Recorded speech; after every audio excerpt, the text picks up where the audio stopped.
That was when I remembered everything. It was, 1 year ago. I had gotten hold of a real Ganymede rock lobster. I hid it in the fridge in the stockroom so no one else would eat it. But I had forgotten about it and left it there for a whole year. I wonder what it looks like in there now.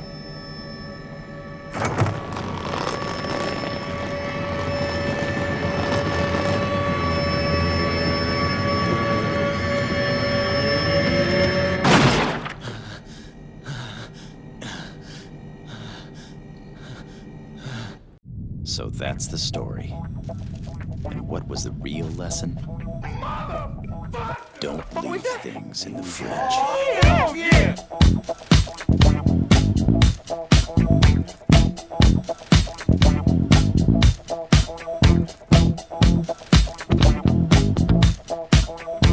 Good morning, good afternoon, good evening, juggalos, juggalettes, and those who don't identify as such. This is Juggalo Judgment, where two friends take time out of their busy schedules to sit down, listen to, and analyze music of the Juggalo variety. You're joined by your hosts, Mike and... Schmeev. What's going on, everybody? Hey. Schmeev, how you doing? I'm doing. How you doing? I am also doing. I'm doing so... Yeah? Yeah? That's the best way that I can say it. Well, let me tell you something. I had an experience yesterday. So this came about for stupid reasons, as most things do.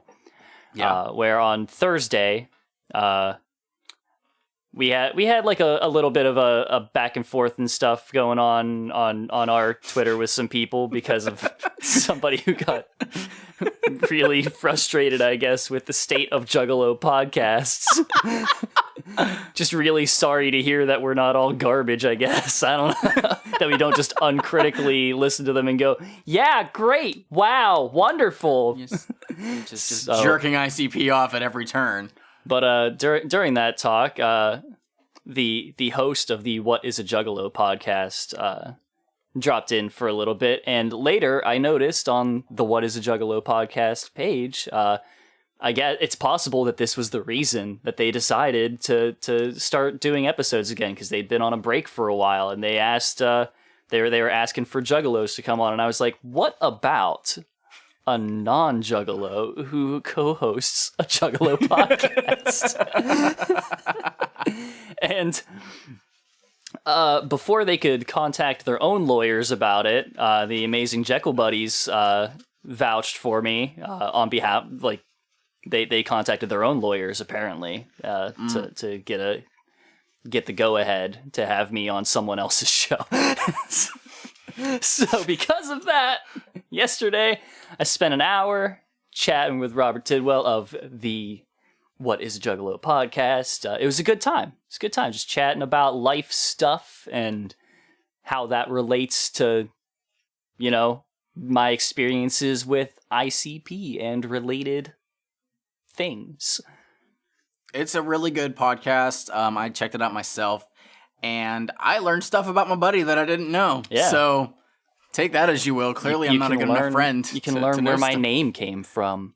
That is literally what I said. I said to you today, I was like, not gonna lie, I never knew how you got your nickname. Go figure. Go take a listen to them. They just literally their whole thing is just chatting with juggalos and just getting life stories out of them. Not so much. It's less about ICP and all them, and more so about the people who are into them in some fashion or another. Personal experiences and whatnot. Yeah, it's cool. They've chatted with one of the Dim Carnival guys. They chatted with the homie Jiggles. That's how I knew about them. Yeah, it's a good time. Cool guy. Lots of fun. For sure. So yeah, go ahead and check that out. Maybe someday Mike will be a real enough juggalo to appear on that. Yeah, but we all know that I am the least juggalo of all juggalos. I mean, with the current complete inability to go to the gathering, it's gonna be put off for a long time. Don't you realize you clearly did not read the intro that I had made for our Gathering 2005 EP? I have been to every single gathering. I've even been to every single gathering that hasn't happened. So you can't tell me. Didn't you listen to our intro where you didn't make it to your first one because you got hit by Shaggy in his golf cart? That true story? Never Oscar winning? Never paid my my hospital bills for that. Well, he wouldn't. But you know what? Vehicular attempted homicide aside, what are we talking about today, my buddy? You asked me that, and I thought you were going to say it honestly, and my mind fucking blanked for a sec. But luckily, I looked down at my notes, and I saw that we are talking today about Forgotten Freshness Volume 4, which, as I understand it, is the first album that you bought from ICP. This is.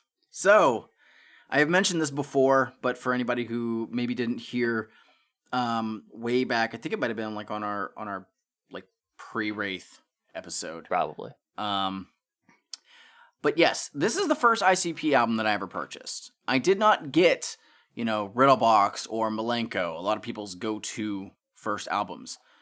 Why? It's because I worked a very shitty job and did not get a lot of money. So when I was starting to get into this music, obviously I had like LimeWire at the time and I was able to download some songs here and there. I had gone to my local FYE and was looking around and found this, which has 2 CDs in it. We're going to talk about the first CD today. 30 songs, and it was only like $13. Now, nowadays, I'm becoming more of a quantity over quality person. That said, I wanted something that was going to give me...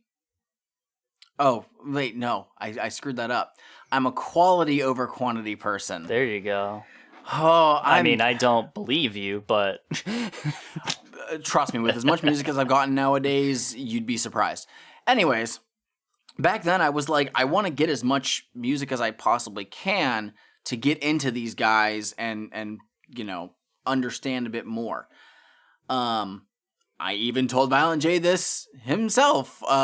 Very first time I ever met ICP on the American Psychos tour, and he straight up asked me like, "What was the first one you grabbed?" And I said, "Forgotten Freshness 4," and he kind of gave like a, "Wait, really?" And I was like, I was broke as shit, and I wanted as much music as possible at the get go. And he asked the same question that's on my mind, and you kept buying the music after this. Which again. Think of this. If I could become a fan with this being the first physical album that I purchased... How low could your standards possibly be? Exactly. I actually, I was talking to, I think it was Blade I was talking to, when I said that I actually do enjoy this album quite a bit. There is some nostalgia to it, but this... more than any of the other Forgotten Freshness albums that we've covered so far, has a wider range of the time frame for ICP's history. And because of that, I was able to really see like what their style was in the past and, what it evolved into. So, partially because of the second disc that's in here, that'll be our next episode. We're not going to cover 30 fucking songs in one episode. It ain't happening. It's never happening. We cut shit off during Psychopathic from Outer Space Volume 2. Good God, we did. Fuck. So yeah. Any of these really like big double disc things, they're not going to be on one episode. We know this. But yeah, this came out in the fall of 2005. So this is the last release I think there were more releases in 2005 than any other period in Psychopathic's history at that point. It might honestly be the most releases that the label has ever had in a year. Because we covered 8 now. This is fucking bonkers.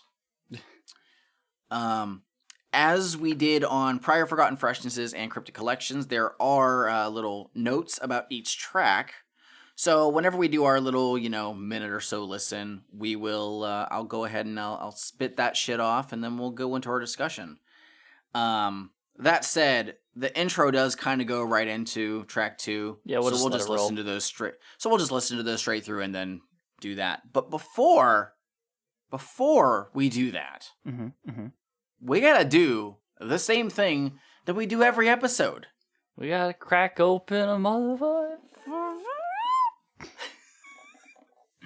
What do you have, buddy? Well, as I said, I was out of Fago today. And I was saying I'd have to go and get some, so I braved the elements. The element of wood and plaster that makes up my staircase, to go down to the kitchen and get one of my Mountain Dews, because I don't want to leave the house right now. The most that I'm going to do is I'm going to leave the house to get to my car and drive somewhere to have food delivered to my car, because I don't want to step out of it and go anywhere right now. So, I'm gonna do the do. But Shaggy said Fago. Fuck Mountain Dew. Yeah. Well, okay, if you go and listen to my appearance on the What is a Juggalo podcast, you know Shaggy can go fuck himself. Along with Jay. I have a Fago root beer. Nice. I was honestly going to try and Good see vintage. if I could find the very first flavor that I ever had to kind of just bring us all full circle. Can't find black cherry nowhere. No? Kind of bummed. That's whack. I think that Sheets used to carry it, but then again, Sheets feel like doesn't they even did. carry Fago anymore because they're bitches. Yeah. Oh, really? And they stopped carrying Fago? That's fun. They don't carry Fago. They have their own cheap-ass soda. I haven't set foot inside one for a very long time, as long as I haven't had to, because I can just get stuff delivered out to me. Fair. Yeah, they don't have it. I feel like go to Speedway now. I feel like the corner store used to stock black cherry whenever they were doing that. I think they're back to having Fago. They've replaced it for a while, but I've like never gone. I've only gone in there like a few times, but like I go to Speedway now. Except some of the last couple times I've gone, I've gotten expired Fago, which happened last night. I was in line and noticed that the peach Fago that I had expired the day before, and I said, "Well, I'll drink that first." This is gonna be a disappointment all around. So let's crack them open.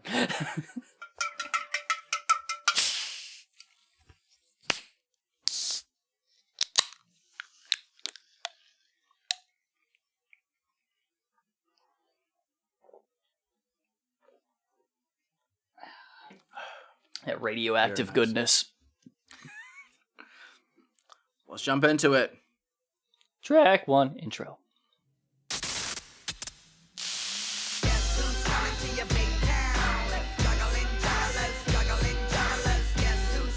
So this was originally an interstitial on something. Tunnel of Love. Tunnel of Love. I pointed out back then that I was like, man, I love this fucking beat. It's okay. And guess what? Still love this fucking beat. Thank you for joining us for yet another amazing I forgot about him. He hasn't been around for a while, I think. I don't know. Our story takes place in your city. The characters portrayed here are you and your loved ones. So sit back and enjoy our That sucks. He should have been somewhere.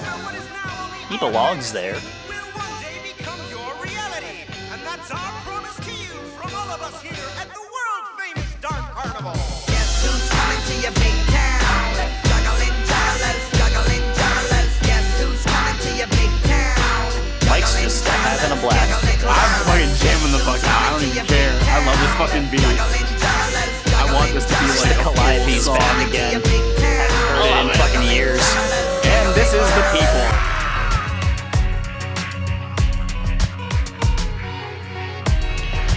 This one's for my people.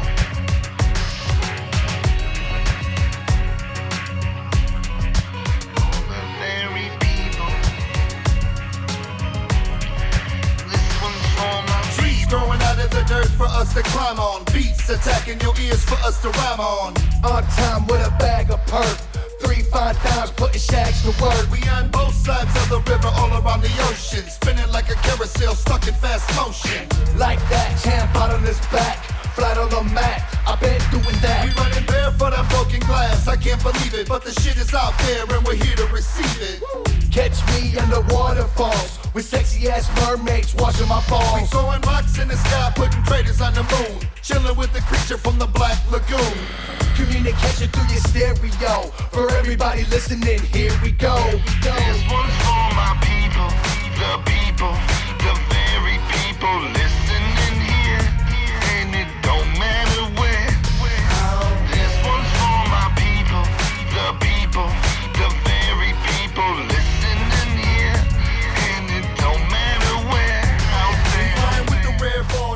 before you talk about the background on this track, I'm going to throw out my guesses for it, right?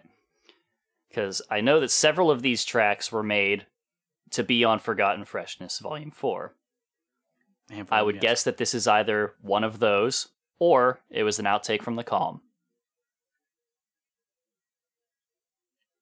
So I'm going to go ahead and talk about this, and then we'll go into that. Okay.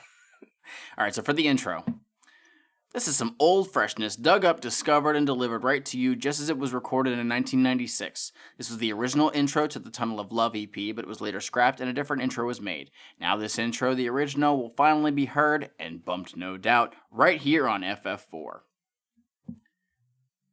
We do point out that, yes, this was actually put into one of the hidden tracks at the very end on Tunnel of Love. Mm-hmm.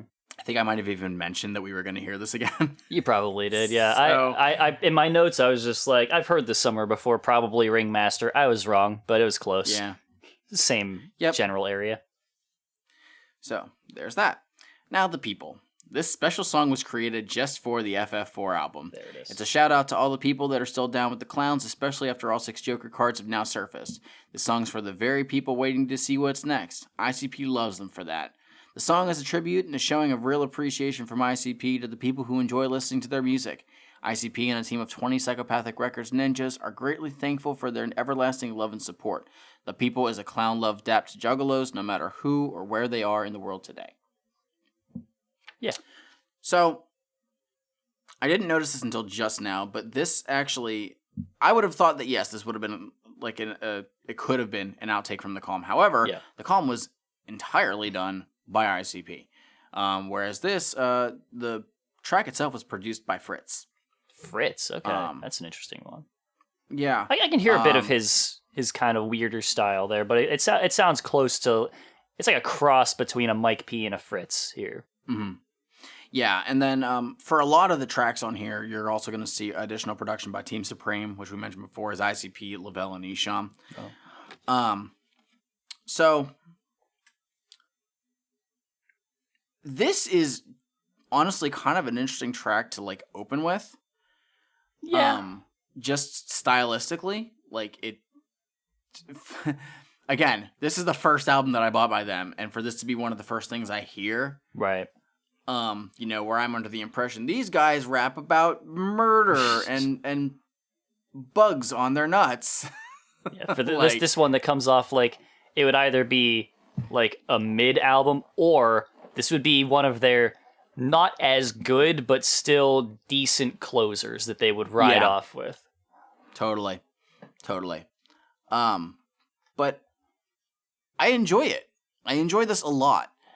It has just there's like no negative vibe to it. It's just very feel good. It's another one of those ones where you listen to it and you're like, this is like another early draft of Miracles. They were working on it the whole time. Got those nice trade-offs. Mm-hmm. Love them. There's a good line in there. I don't care if people are going to get tired of us saying it. Like, anytime it comes up, I'm going to fucking point it out. I like the trade-offs. There's a good line in there where he says something about throwing rocks in the sky, leaving craters on the moon. That's cool as like one of those, small actions, big effects kind of things. I dig those. For sure. What else? The only thing that kind of just I don't care for as much is that there's an outro to it. And by an outro I mean like the track is just going and then Shaggy is just for my people doing this and for my people doing this. That goes on for like a while. Like, we get it. It's for the people. It's an outro. That's it. So it goes. It's an outro, and they got very confused about what that means.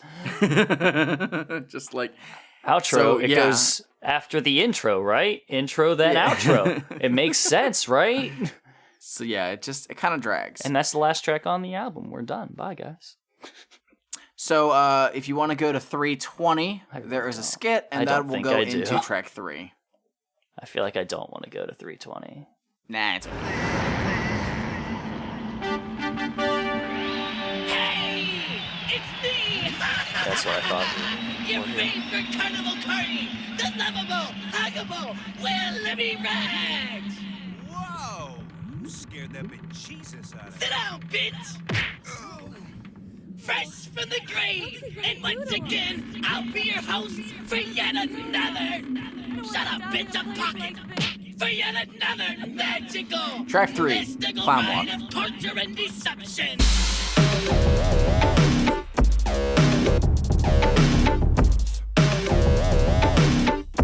I clown walk, jump back with the beat, with the rhythm with a step and a slap on the cheek. Footwork, hear me squawk when I walk by.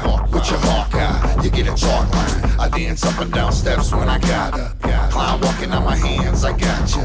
Big love if you like that too. Walking right past them fools doing a statue. When you do the clown walk, that's how you set it off. When you do the clown walk, that's how you set it off. When you do the clown walk, that's how you set it off. Step forward, backward, shotgun, let it all.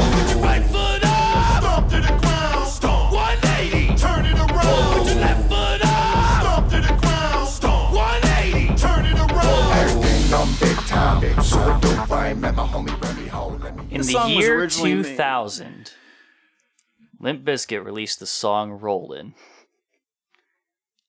And 5 years later, ICP said to themselves, what if we could do something like that in one of our hooks? This song was originally made in early 05 for the sole reason of playing it at hatchet parties. It was created for concert after parties, record release parties, or whatever. ICP thought it'd be fresh to see all the juggalos in the house all doing the clown walk. The song was never actually intended to be released, but once they finished the song, they realized it's just too fresh not to be released. Shaggy 2 Dope made the beat one night, and everybody in the studio all invented the clown walk dance right then and there on the spot. So, I was trying to work out the way that this is supposed to work. Because, you know, I couldn't tell if some of like the backing vocals on this are just echoing and you're not supposed to repeat the thing, or if you're supposed to really do it that many times. Is it Are in you fact supposed to stomp twice in a row? Do you stomp twice in a row? Do you do a 180 and then also turn around again right after that? Yeah, it's kind of vague. Like, this is no cha-cha slide. No. Where we know always know what to do. straight up. Yeah, you know what to do for all of those. It's not even a Cupid shuffle, which I fucking hate, but at least that kind of gives you a little bit more direction. This is very vague. I want to know, like they said it was supposed to be for like after parties or anything. Is there any footage out there of, It's a good question. you know, parties or whatnot and people doing this? Because I would actually love to see it. So if anybody is aware of them, please like send us a link, like post it like on the comments or whatever of the episode when we post it up and everything. Because I would be very, very interested to look or see it rather, not do the looking myself. So yeah. If you search ICP after party on Google, you get increased cranial pressure responses. That's not helpful. No, it's not. So what do you think about the instrumental done by one Shaggy 2 Dope? It's all right. I didn't realize that he did like a lot of the just production, like overall production himself. Yeah. It just has like a very like I feel like I would hear it in like an old video game. I don't know why. Like it's got a very MIDI sound to it. There's definitely a thing to the tone of it, the timbre, if you will. It just sounds like kind of grimy. That too, I'm like- yeah. And I don't know if I like it, but that's just me personally. No, I mean it's all right. It's an all right produced track, but it is just ICP's rolling. Yeah. Look at them. It's not as hype. And Violent J said he wasn't trying to play the fuck out like Fred Durst. Yeah, Way back on the greatest Posse cut we've ever heard in our lives. I don't remember. Was that Ninjas on in Action. Ninjas in Action? Yeah, damn. I wasn't sure if you were being serious about that or not. Whenever you said- It's the final line of his second verse. I don't remember a lot of it. It's been a minute. Shame on you. Now as a palate cleanser, we're gonna have to listen to Ninjas in Action. You know, It would be great. All right, then. I think that we're good on Clown Walk. I think so. Up next, Track 4. If I Was King.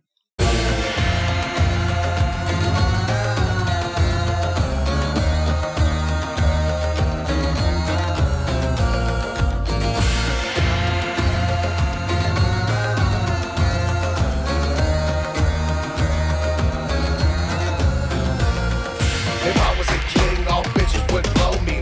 Big piles of jewels for my homies. We'd go to war and take everybody's land. No clothes allowed on female citizens. Cities and names exposed for the public. I run around groping these hoes and they love it. Get little kids a little something to drink and free all the hookers and pimps off the clink. New days, motherfucker. I rewrite the laws. Everybody gotta get an SV tag, cuz we run this bitch. Parades on daily. Every criminal out there gotta pay me. Fuck that. Hoes licking my ass. We sit around bonfires burning up cash. Dance for me hoes and feed me grapes before I throw that ass to the snakes. If I was a king, you motherfuckers wouldn't have to worry about a damn thing. I got this bitch. Shit's under control. I got this bitch. Shit's under control. If I was a king, you motherfuckers wouldn't have to worry about a damn thing. I got this bitch. Shit's under control. I got this bitch. Shit's under control. This Little Freshness was recorded in November of 2004. After ICP had just gotten home from the Hell's Pit tour, Jay and Shaggy had that crazy urge to hit the studio after all that road time. It's a dope-ass song that almost got forgotten about completely until we were luckily rediscovered its file at the last minute. Team Supreme put a final mix on it and it's official. How you like FF4 now, biatch? Really? That's what it says. Okay. The sample for this song is Rasputin by Boney M. Yeah. And I think that track has actually shown up on TikTok like fairly recently. Like really? People are doing TikTok vids to it. So it's really funny whenever I'm like, oh, I'm familiar with this song because ICP ganked it. God. So like, who wouldn't have to worry about a damn thing? Because it sounds like many people have some concerns with this kingship being put in place. I don't know what you're talking about. It seems like there are still some problems and stuff. I don't know. It's weird. I mean, you know? There could be worse kings. I don't know. I mean, it sounds like they were just like, what if we just America'd harder? He's literally just like, we're just gonna take everybody's land. It's like, motherfucker, there's already a place doing that. You're doing the same shit again. You're just escalating it. You're taking away all the pretense of pretending that you have to, like say it's about something else. You're just saying like you're just being more upfront about it, which I guess I'll give you props for that, but some of them are honestly kind of funny to me. I like Jay saying he'd just shoot random arrows into the city. If I was king, I'd shoot arrows into my city. If they hit somebody, then their luck was shitty. Yeah. Like, don't have to worry about a damn thing. Yeah. Oh no, this minor inconvenience of being arrowed in my shoulder. Oh, good benevolent king. Anyway, yeah, free the hookers, but you can actually leave the pimps. Fuck them. Yeah, they don't need anything. You can release all of them, but the way that it works is like hookers have the route that takes them to the elevator, pimps have the route that takes them just to the sheer drop off out a window. Oh. Boom. Problem solved. Well, one problem. I would rather that ICP revisit this song and talk about how they're going to just make a good socialistic society.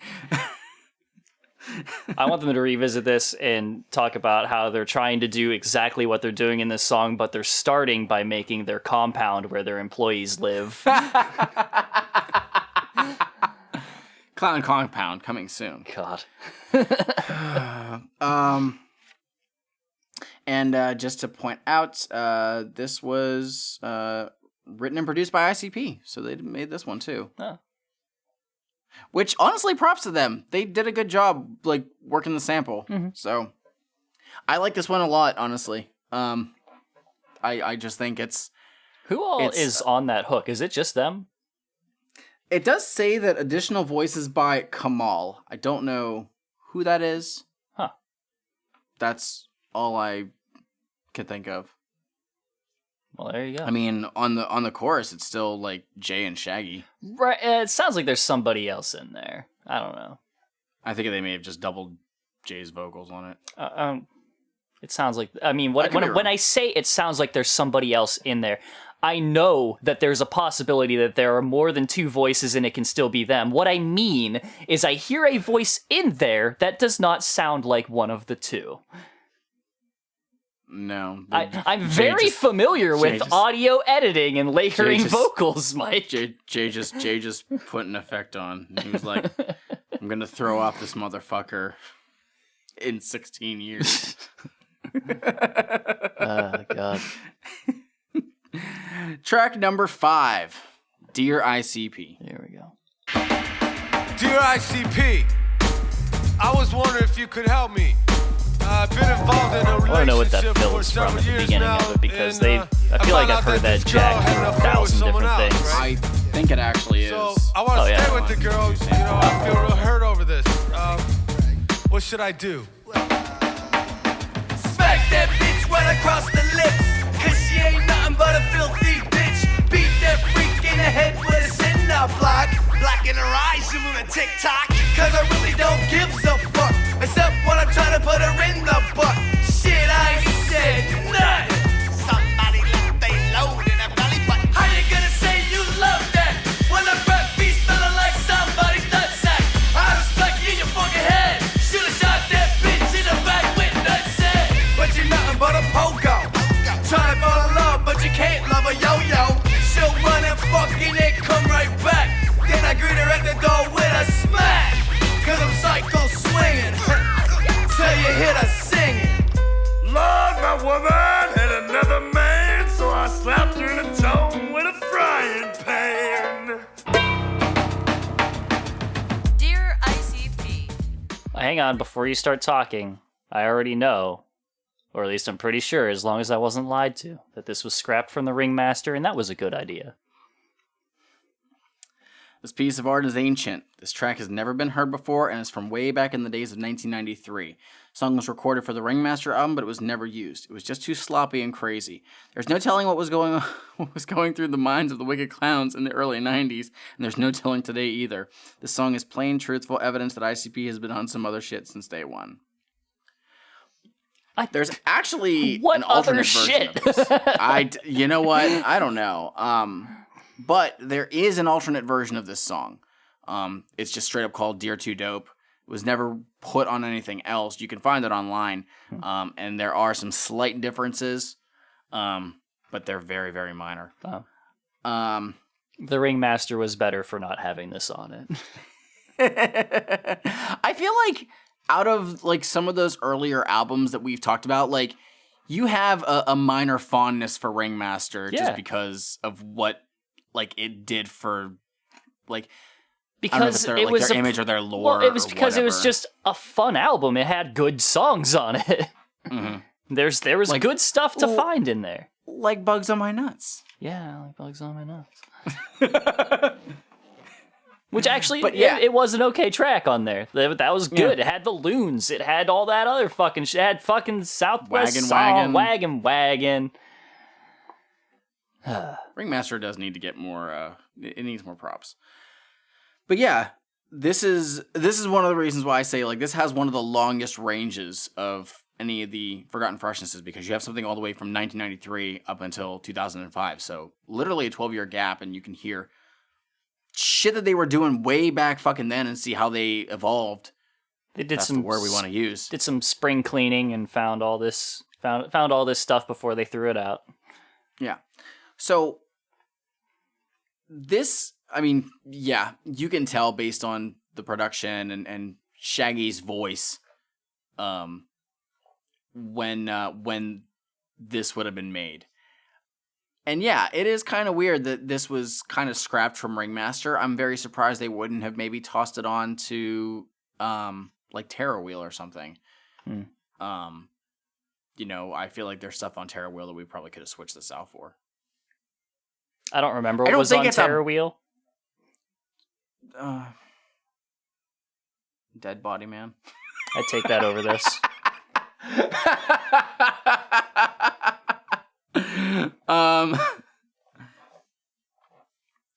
No, Ninja was on Tunnel of Love.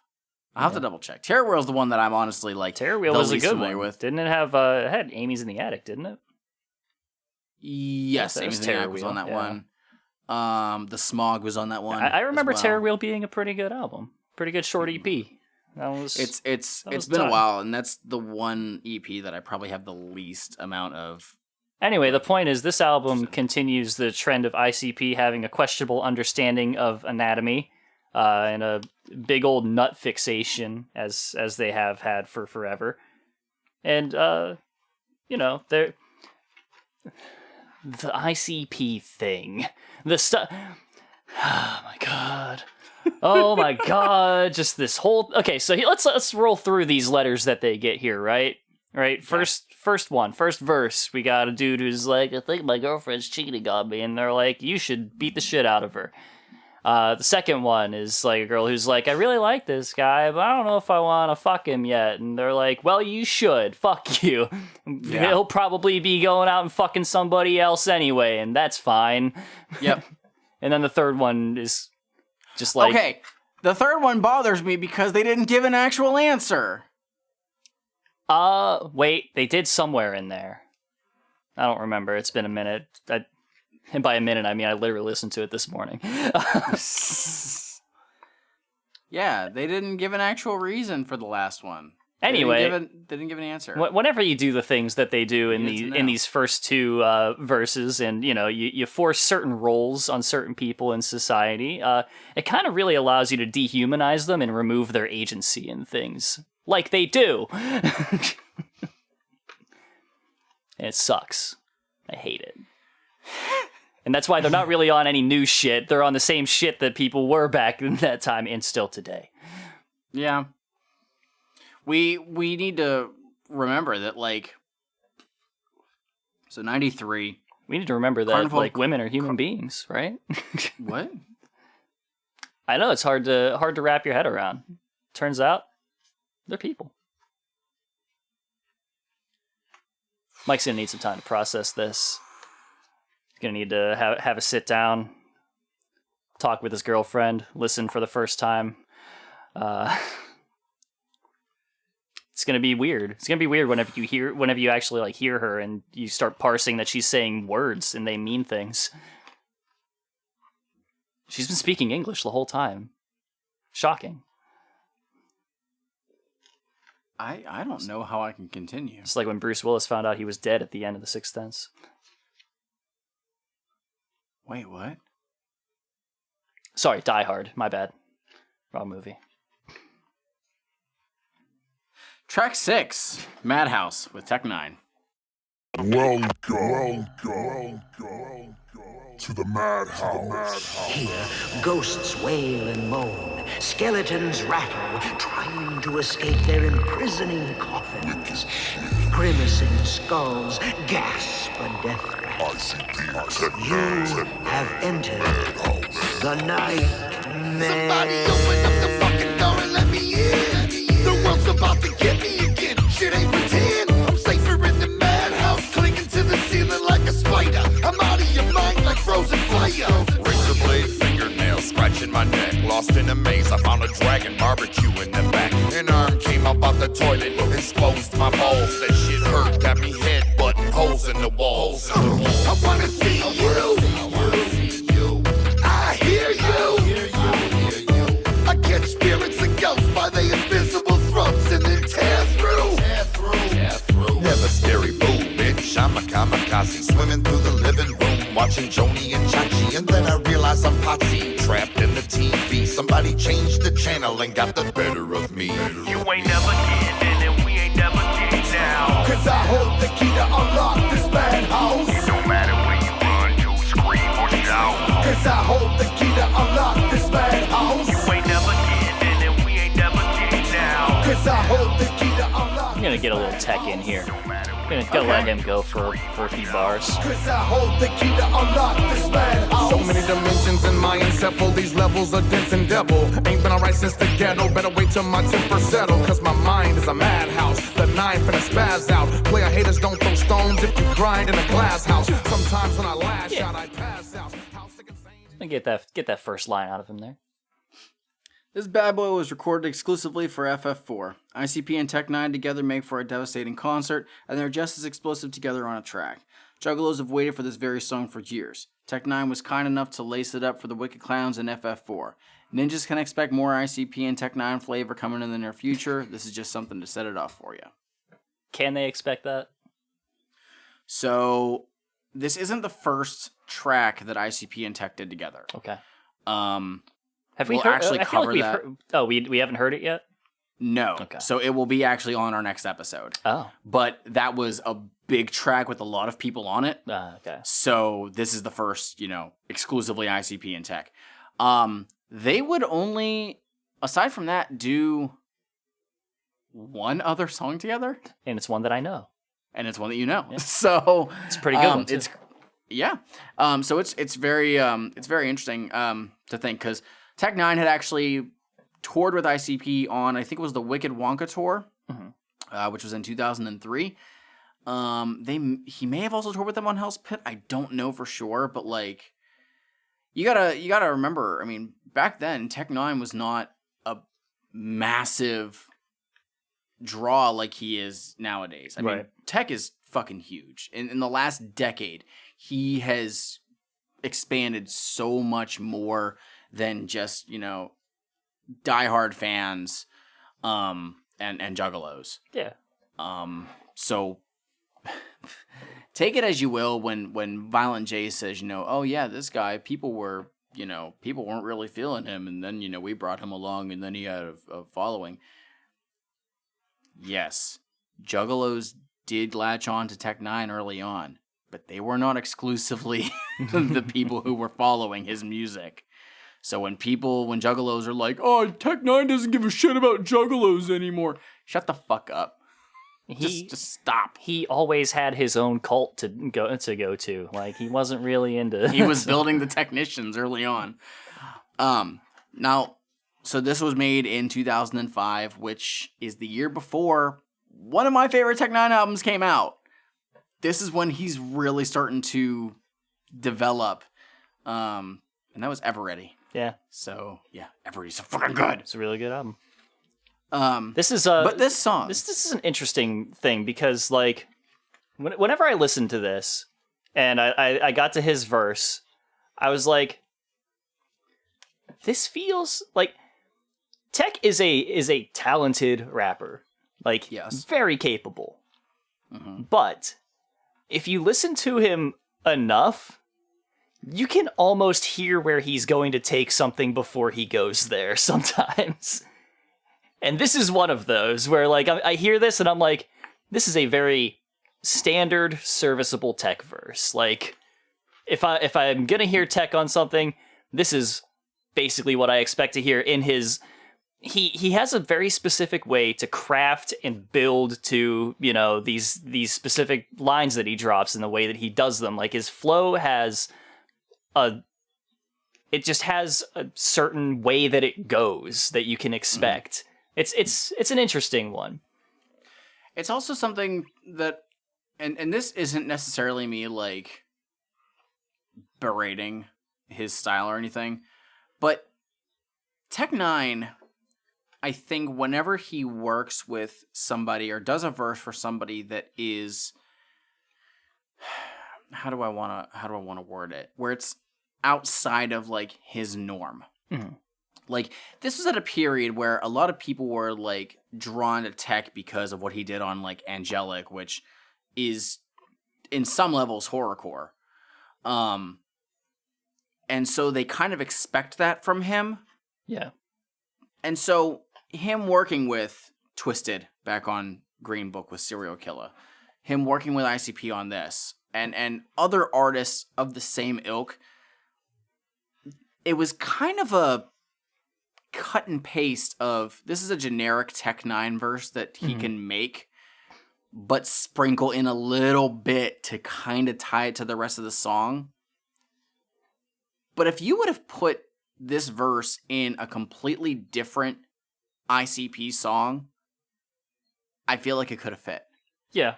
I just think that Tech is very, very general when he's working with people that aren't ones that he wants to actually go for. This is not him like, oh, I'm going to work on an E40 track, or I'm going to work on, at this point, he had literally done a song with Tupac. He had worked with, other people who were significant in the rap game. He worked with D12 for Absolute Power. He worked with all these other people. It just seems like it was trying to put him in a box for this song. Yeah.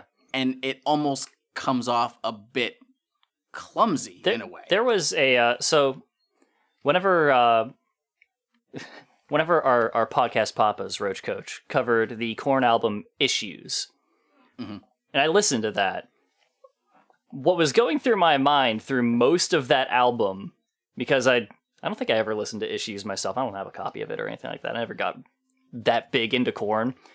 But what I realized as that album went on was that Korn, at that point in their careers, had learned and worked out what a Korn song is and what that sounds like.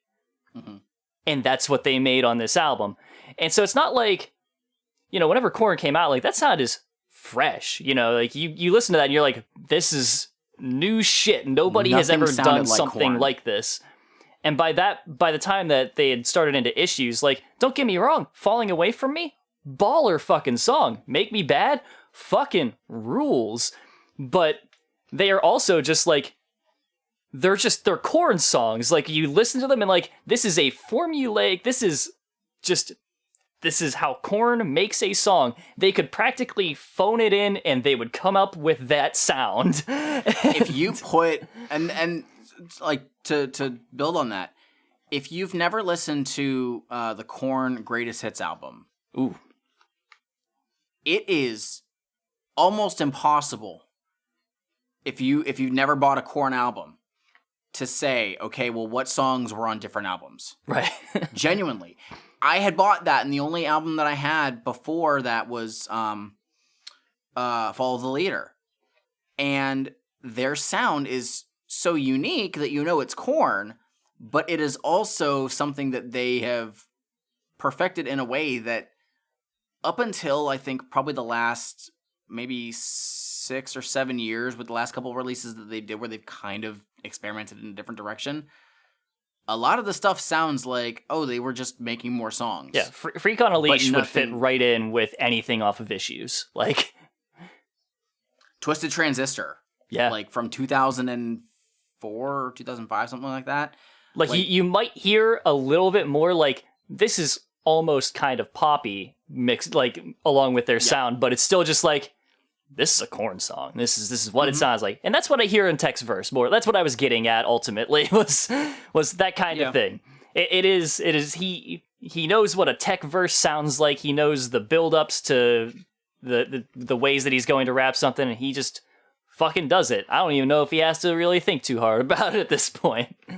And then also Shaggy has like interesting things going on in his verse aside from the really blatant homophobia. And that's right. And Jay is there. There you go. Oh man, you know what? I forgot that there was a skit at the end of the last track. Yeah, we don't need to hear it. Anyway, the house, Madhouse is rude. Like their own mind, y'all, I guess. Because they hold the key, right, to unlock the Madhouse, but they're also in it. And nobody else can get into it. But that skit, though. Was it another Willoughby Rags? Because I don't give a fuck about it. Yes. But there's a story told. Wow. You don't like the story? Track 7 feels so right. I will not miss any of the others.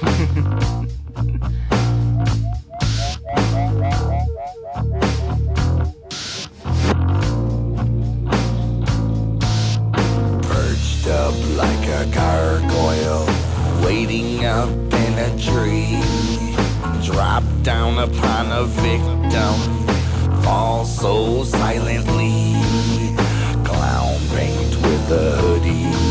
My face glows at night, lurking through shadows. All feels so right. Bloodshed's on my arms. Warm is the feeling. A fresh kill is never cold. Once felt so appealing. Death in one's eyes illuminates in moonlight. I stand here a monster, and it all feels so right. Alcohol. And it all feels so right. Alcohol. And it all feels so right. This shit is wicked. This was one of the songs left off of the Hell's Pit album. There's no real reason it was left off that anyone can remember, other than the song was never really finished until now. Mike P played guitar on this like a demonic dragon ninja. He murdered it on this one. Team Supreme added lots of frosting on it and finished it off for its FF4 premiere. This one is for those who like to backflip into mosh pits. It's right up there with the rest of that crazy dark shit on Hell's Pit. So, there's a lot of good stuff going on in this. Putting this in 3, with like an unbalanced beat the way that they do, which kind of gives it like this off-kilter feel, is a really good call. It's got a solid build up throughout. Like the energy of it builds with each verse, and he's slowly destroying his vocal cords more and more on each hook. God, that ending. And it's you know, the whole composition is just really nice. There are a lot of nice touches throughout it. Like there's the part where he says something about gunshots or whatever, and you have like a series of them that ring out in there, and that it's cool. But this track's boring. See, like, this is a really dark song, and for a very long time I didn't care for it. Yeah. But because in recent years I've grown more appreciative of Hell's Pit, I do have a little bit more leniency with this track nowadays. I do think that unfortunately it does drag a bit, and it is kind of a long track. Yeah. Like, on paper, that's the thing. It's not even that long. Like, it's like a standard length song. It just feels so long. But yeah, like, I will say that the chorus is, like, that hook part is very unsettling. And, you know, I don't understand why they didn't finish it and put it on Hell's Pit, because I'm not going to lie, if you took this and switched it with, you know, manic depressive, yeah, I wouldn't have been mad. I just looked up Hell's Pit real quick. That was the first thing that I thought of, but I was like, let me look up what else is on there and see if there's anything else that would go to. The one song collectively that we were all like, fuck this song. But knowing them, they would have done something fucking stupid and replaced bowling balls. No, they would never do that. And then we'd never make it through the album. With the palate cleanser. So yeah, this is... It's definitely... It is... When I say of the time, it's like, yes, this was made during Hell's Pit. There's no fucking question this was made during Hell's Pit. Obviously. Like, it is one of the darkest songs that they've made that they didn't put on a fucking album. It's like, how could they have just... You had a fucking 12-minute fucking song in Real Underground Baby, but you wouldn't have put this. Real Underground Baby is fucking stupid. I'm sorry. It's a good wrap up. Pointless. It's just pointless. But yeah, if they would have switched this with Manic Depressive, I wouldn't have been mad. Yeah. But I mean, at least it's got a home on this album. Yeah. That's all we could ever hope for. Like I said, for the thing that it's doing, it is very well like put together, and there's a lot of cool stuff going on in it. But for me personally, I'm just like, oh, this is a bit of a slog. But, you know, that happens. That's just a thing that happens. You can do a lot of shit right, and it still just kind of comes out where it's just like, yeah, I don't care for it. that's the way. I'm giving them props for this. It's just for me, I'm like, whatever. All right. Well, I think we can move on. No, I need to put this off. I think that this is. I really need to. Song so on here. Feels So Right. You said that was there a skit at the end of Feels So Right? Let's find out. No. There was a skit a couple out up. here? Do you want to go back to track 5 and we can hit that skit? I didn't mean to do that. No, I meant to do this. Oh no, that's not. Nothing at the end of Feels So Right? No, there is, track 5 if you want to go to that real quick. No, there's nothing at the end of Feels So Right. Oh, man. No. I was really hoping that there might be something. Track 8, Homies, Mikey Clark mix. Yeah, that's my dog, homies. Cause we're down by law, homies. Everything that we are, homies. Yeah, that's my dog.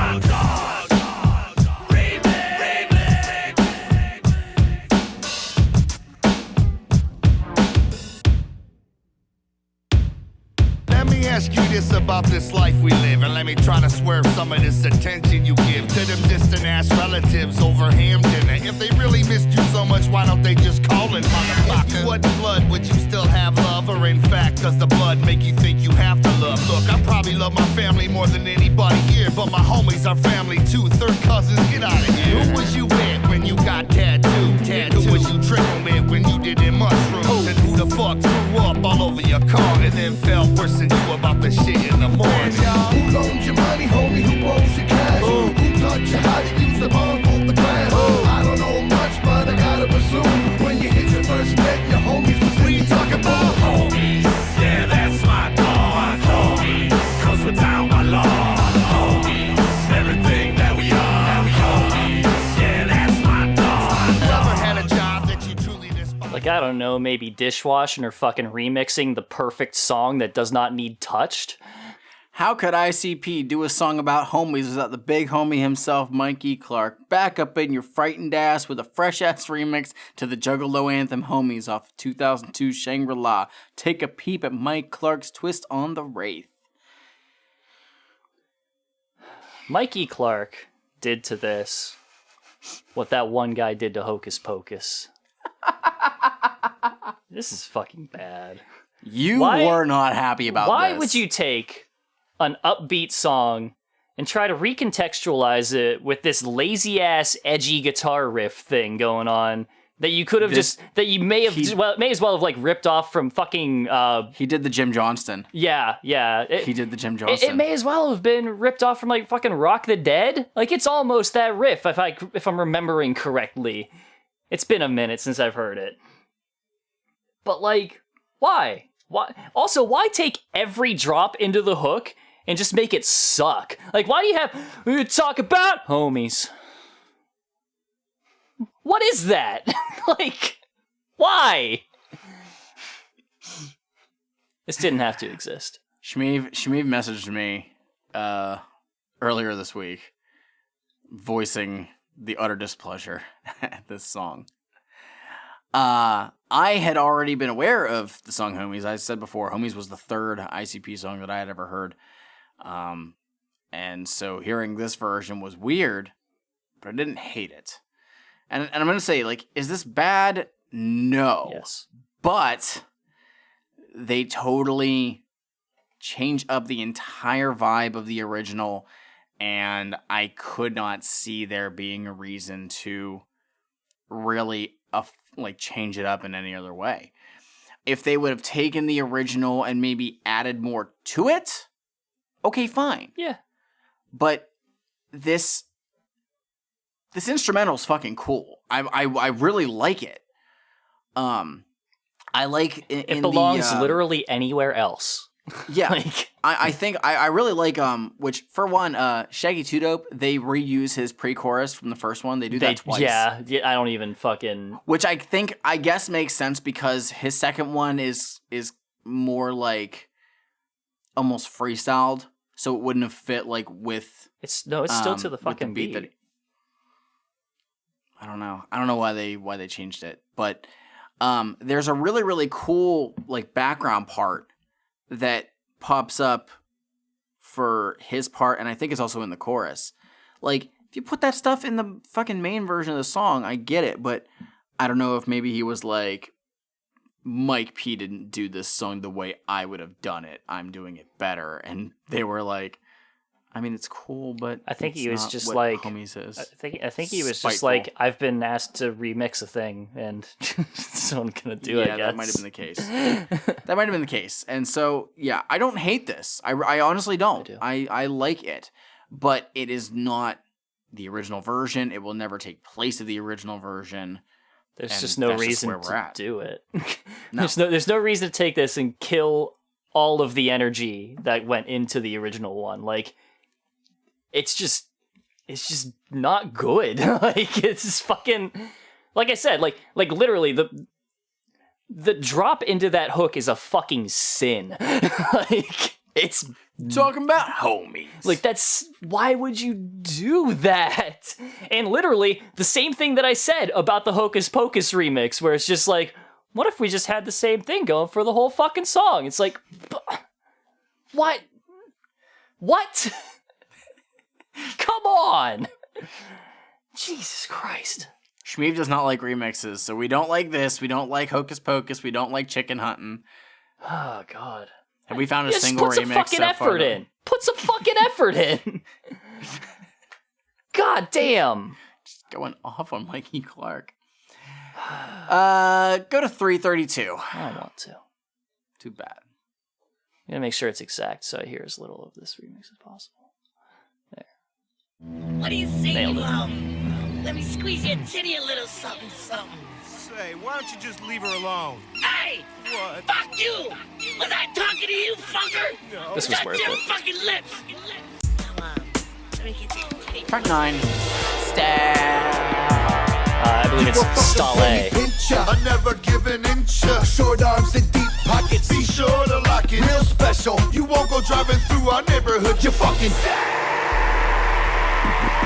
You woman wait on you to sleep. Then sneak out on a creep and come back home and kiss you. Leave some nut on your cheek because that bitch a freak. But you just fake like you asleep. You fucking. This motherfucker got a chicken neck. Fool ain't never earned a check. You took a watch off a dead man after a car wreck, a scam, and you live your life as weak as you can. You fucking. Bitch, you got a big fucking ass, titties flashing like strobe lights. You bitches know we gotta go, but you ain't fucking tonight. You ain't right. I think I know what's wrong with you, boo. You're fucking. Jump back off. Get your stale ass off me. Jump back off. Back your stale ass up. I'm fresh. I'm fresh. So fresh. So fresh. So fresh, cause I won't have stress. No stress. Jump back off. Get your stale ass off me. Jump back off. This fresh-ass song was created just for this bad bitch, FF4. Shaggy and Jay recorded the song in September 2005. It's a fresh little ditty about some stale-ass people. Shaggy performed the cuts, of course, as only Mr. Club can. This track is like some brand new old school for ya. So, this shit played in the movie Death Racers, which is a B-movie parody of the movie Death Race. Stars professional wrestler Raven and ICP. Mm-hmm. This plays so fucking much in that song. I don't know why. I don't know why they picked this song specifically.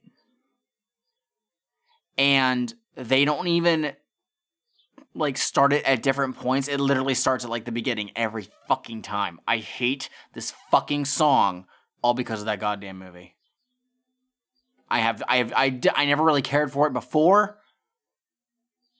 It's just so fucking bad. If I hear a song that's got the word stale in it, I want to be listening to the staleness from The Wraith. So yeah, I fucking hate this song. I thought it was good to be stale, but all of a sudden it's not good. Aren't they always gonna be stale? He said that he was sorry that he's stale. Right, but then they do say they're always gonna be stale. He said that... Well, Isham said it, but, he was speaking for all of them. Yeah, that's true. And also, in the second verse of this track, they're talking about these rappers spitting wicked shit with panties on under their jeans, acting like they're Top Gun, but run when I pop one, disrespecting their style, etc., etc. And they should quit before they boot, blah, blah, blah. So... obviously, this is them taking shots back at Twisted after all of the disses that Twisted have been dropping in this era. ICP has finally taken a shot back on this album that nobody's going to listen to, except Mike.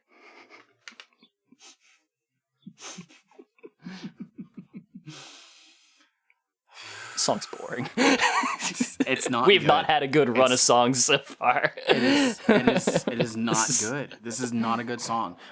Like I said, I get so fucking annoyed at it because there's nothing like interesting about it. Aside from the ongoing saga of the ICP versus Twisted conflict. That's the most interesting thing about it. And as I feel like I've covered a lot. Real quick. Rap beefs aren't interesting. To break for a moment. Did Dustin send you the meme that they sent me? I suspect. Of like, it was like, Monoxide says one thing, and then he put you over Michael Jordan and says, and I took that as a Violent J diss. Yeah. That's one of my favorites. Yeah, I am just fairly like, I don't like this fucking song. I really don't. No, it's bad. Go to. Oh my god. Oh, sorry. You got something else? I mean, I was gonna try to move on, but here we are. I can't move on. Yeah. It's okay. This is actually one that's okay. I doubt it. 318. All right, and before we dive into 318, I just want to note that I checked Twitter and found out that today it's the 25th anniversary of the release of All Eyes on Me, Tupac's classic. All Eyes on Me. So, yeah, Tupac, this one's for you. Some of us own dope cars that fail to exist. Some of us have profiles nobody else fits. And some ain't got time for the monks in Tibet. Because my own kids are hungry and they looking for me to shit. Bodies flying to the sky. Sorry, I dedicated that to you, Tupac. Flying to the sky and explode. Bodies flying to the sky and explode. And then the blood rains all over the road. I ain't never seen anything like my first day in the pit. I see this lady trying to hang on to some kid, but no give. He flew straight up into the sky and completely exploded. And then the fucking blood shower unloaded. Holy fuck, I'm tripping out. I felt it and fucking threw up. And then another ninja flew up and blew up. I'm like, fuck, I tried to call my mom. I grabbed the bloody payphone, but the phone bit my ear off, left a hole in my dome. Our bodies flying to the sky and explode. People flying to the sky and explode. Bodies flying to the sky and explode. And then the blood rains all over the road. I seen a fella sitting on the curb. This crazy ass song was one of the first songs recorded for the Hell's Pit album back in early 2004, but it never made the final cut. Ninjas just plain felt that this song wasn't quite good enough for Hell's Pit. A sample loop of this song was later heard on ICP.com for a while, and many juggalos wrote in and asked where the sample was from. Well, now they can peep the freshness in its entirety. Who didn't think this was... I mean, like, I understand why it's not a fit for Hell's Pit necessarily, because this is more along the bowling balls side of ICP than anything else on Hell's Pit. I guess, but they did leave Manic Depressive on there. Yeah, I know. Never gonna let that down, ICP. You could have had this on there. This is like a pretty straightforward ICP track. Like, it's pretty good. What popped into my head whenever I was trying to think of, like, you know, what I was thinking of whenever I was listening to this. It's like a Guts on the Ceiling kind of thing, you know? It's just like a... Yeah, I didn't even think of that. It's that thing. It's just, you know, there's violent shit happening and whatever. And I mean, he straight up says, like, his first day in the pit. Like, yeah, he does acknowledge that right at the beginning. We are directly, like, tying this with the Hell's Pit album, and I think this could have fit. I really do. Yeah. This was produced by Isham, so I can't remember. I think he only did, like, a handful of songs on Hell's Pit. I don't remember any of it. I think most of it was done by Mike P. But... yeah, there's not much to say about this one personally because it's fairly run-of-the-mill, but it is an interesting song concept, and I think they did it pretty well. Yeah. I just don't get why they didn't put it on Hell's Pit, and there's other songs that could have been switched for it. Just saying. Yeah. That's it. It's a good track. Yeah. That's all I got. All right. We've broken the curse. Yeah. I mean, I liked some of the other stuff, but still. All right, moving on. Track 11. Wicked Rapper's Delight. ICP and Esham, Wicked Rapper's Delight, 2015. Does the wicked shit, it's time to get high. Bump your fucking shit up for some wicked shit. Bye. Detroit's legendary demon Lupa Terra, staring you right back through your eyes in the mirror. Blowing out your brain, spontaneous combustion. Lyrics like a barrel and he cheering, I'm busting. Fire breathing wicked shit, melting microphones, blowing speakers into flames, setting fire to your home. How many times you gonna say I need help? Who gives a fuck if I murder myself? I'm thinking suicidal thoughts, I shot a gay preacher. I didn't do my homework, so I shot my teacher. I dropped out the next day, fuck a GED. Then I went and clowned the industry with ICP. Threw up the 313 to let you know it's me. Esham's dope ho, I'm the king of the D. I stole a fucking fire truck and drove it through a Wendy's. All that happened to me was a bullet in the kidneys. I almost died then, but look at me, I ride again. What's really happening in reality is pretend. You can blow my fucking head off, I'll just grow another. My brain and myself, we don't even know each other. Someone's in the darkness crawling out of my closet door. That's what the nine's in the mattress for. Warlocks and witches coming. This song is some true classic sounding wicked shit. Detroit murderous style. Old school flows on an old school hard ass track. No hooks in the song, no hook needed. Just wicked shit from front to finish. Recorded in September 2005 just for FF4 and just for true fans of the old school. And this was produced by Esham. So this is what SV should have been. Yeah, I guess. So, because I don't remember things at all. You know how it goes.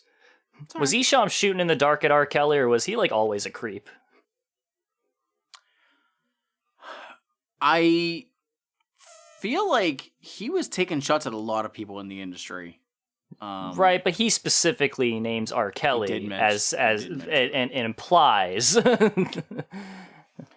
I don't know if there was anything else said on any prior records, but I mean, I mean in terms of things known about R. Kelly. I don't remember. Was he always like a creep from the time that we knew this, or was this did we know R. Kelly was a piece of shit here? I don't remember when that was, because I don't... I think that trial was around then. I don't have knowledge of history. Yeah, I think... I could be wrong, but I'm pretty sure that those allegations popped up around then. It might have even been a little bit earlier than that. Yeah, okay. That's all I want to know. Yeah, I wasn't sure if he was shooting in the dark, or if he was... if it was just like a known thing that he was just popping off at, because, I don't know. It shows up on the news, and then like the next day they decided to write it. He's just like, or he just yes, this is topical. Or he just fires it off, and then it shows up on the news, and they're like, "Whoa, Esham is Nostradamus." Anyway, I'd rather hear Sugar Hill Gang rap about nothing for 14 minutes and 36 seconds. Hell yeah, man! Because that is literally the length of Rapper's Delight. Hell yeah! I do love that song though. It's great. I remember that they put that on fucking Tony Hawk Underground 2. But it's only the first 3 verses. Because Rapper's Delight's a long song. If y'all have never listened to it, like, go look it up. 14 minutes, 36 seconds. You might realize that part of it got sampled later on for part of the song Crazy Rap by Afroman. Look at that. So, there you go. Has nothing to do with this song, but still. Like I actually, it has something to do with this song. In name only. In I don't mind this one, actually. Yeah. I don't mind it. It's okay. Like I said, I think this is what Supervillain should have been. Just ICP and Esham rapping as a group, no gimmicks, like nothing necessary for that. This works. And again, I think they do some of their best work when they work with each other, because it's kind of like friendly competition of who can outrate the other. This is just an instance where Shaggy Two Dope is also making verses. Yeah. And it's not just Jay versus Esham. So that's it. Jay and Esham. And Shaggy's here too. Yeah. Track number 12. Panties. Rappers Delight. Hey, yo, Shaggy man. Hey, nigga, you too dope. I mean, you too. Hey, Shaggy too dope, man. Too fresh, man, for these hoes. Tell these hoes what's up, man. Do something, man. What do these hoes do? Pull your panties to the side. Pull your panties to the side. Pull your panties. Pull your panties. Pull your panties to the side. Bitch. We in the limo drunk. in the back, so let me hit it from the back. We in the limo drunk in the back, so let me hit it from the back. Pull your panties to the side, pull your panties to the side, pull your panties, pull your panties, pull your panties to the side. We in the limo drunk in the back, so let me hit it from the back. We in the limo drunk in the back, so let me hit it from the back. Pull up to the left, pull up to the right. Put that back over there, and this one over here. Pull your panties to the side, pull your panties. This song's bass set the security alarm off in the studio. The cops came and took Team Supreme to jail for weed. It was originally recorded for Shaggy's Fuck the Fuck Off solo album, but since that album has been delayed, we figured we'd give you all a taste of that dopeness in advance. This track was completely schooled by Shaggy 2Dope himself, and it's all across your face with bass. They certainly recorded this. They did.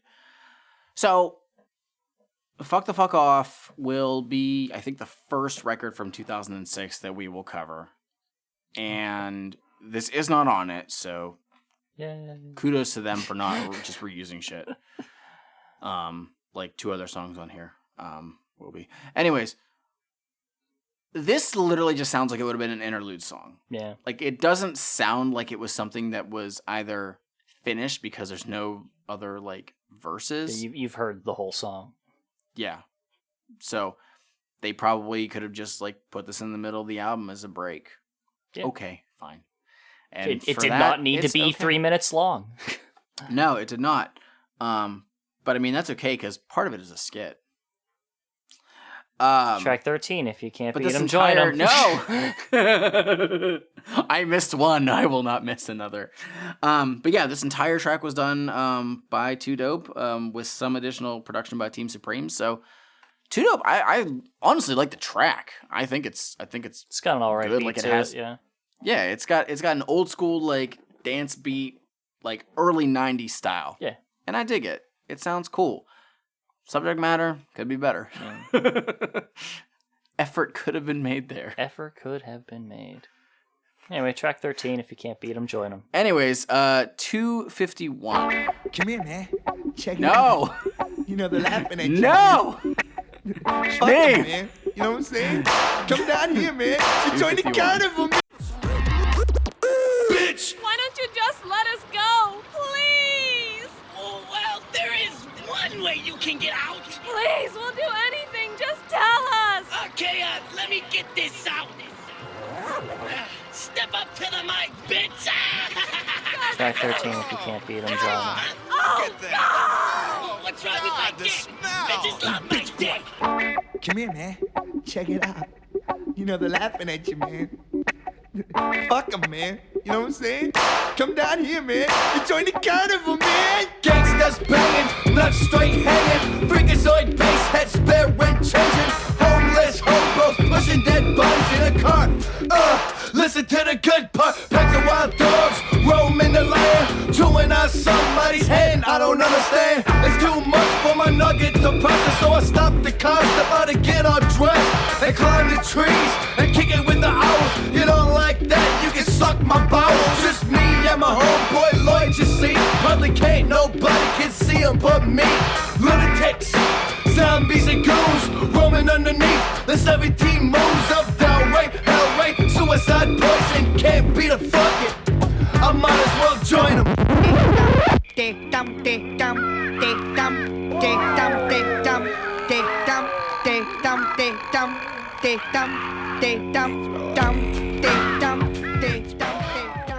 So this was recorded probably sometime around Fuck Off, because he recycled his Clown Love opening line. This is where one of these is definitely wrong. This song was recorded all the way back in 1992. It was recorded for the Terror Wheel EP, so there's clearly something wrong there. ICP and Mikey Clark never really felt this song had enough flavor, and so they scratched the whole thing. The music was later used for the song Schizophrenic on Terror Wheel, but this was the track's first go-around. Classic clown shit found for you on FF4. This was not made in 1992. This would have had to have been probably in 1994, I think. for Terror Wheel. I mean, depends on how long they wanted to release Terror Wheel for. Well, Terror Wheel was after Ringmaster, which was in 90. Well, it was in 94, but I mean, it depends on how long they were working on that EP for. They could have just had it sitting. There's no fucking way. Mike! There's no fucking way. There's no way. You've listened to this group for so fucking long, and you have not yet picked up on their complete inability to release things when they intend to. They probably had fucking... By the time this episode comes out, I wonder if Yum Yum Bedlam will have released. Dog Beats was probably, like, recorded when they were 5 fucking years old, and it just took them that long to get their shit together.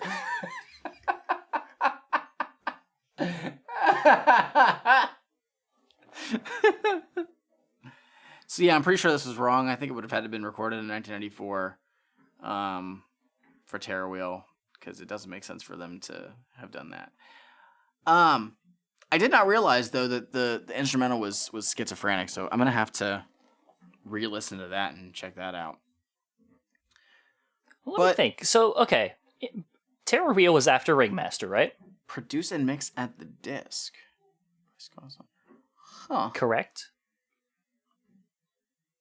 Ringmaster, then there's Terror Wheel, and Tunnel of Love were both released in between. No, Tunnel of Love was after Riddlebox. Okay, Riddlebox. I don't know. It's interesting. Yeah, they up until Malenka was the last one where every LP they released, they put an EP in between. Okay. Odd. Yeah, so that's why I'm like, they clearly, like, there's a mistype there, but still. Maybe they were prepping it already. Maybe they expected to release it earlier than they did, as happens frequently. And I would find it more, like, back at that time, I'd understand it, because, you know, they're doing all this shit themselves, they don't have money, so delays are going to happen. That's just kind of the way that it works. Shit doesn't go through, they gotta fucking work through it. Yeah, I have no idea. That said, the track itself, I really like this one, actually. It is, for the most part, a 2-dope solo track. There is a little bit of Jay towards the end. He kind of does like a crooning part, as weird as it is. Yeah, he does. And then he just kind of just goes off and rambles towards the end. Anyway, yeah, it was very clearly made around the same time as, like, Fuck Off, because he did just straight up bite his own line at the beginning of it.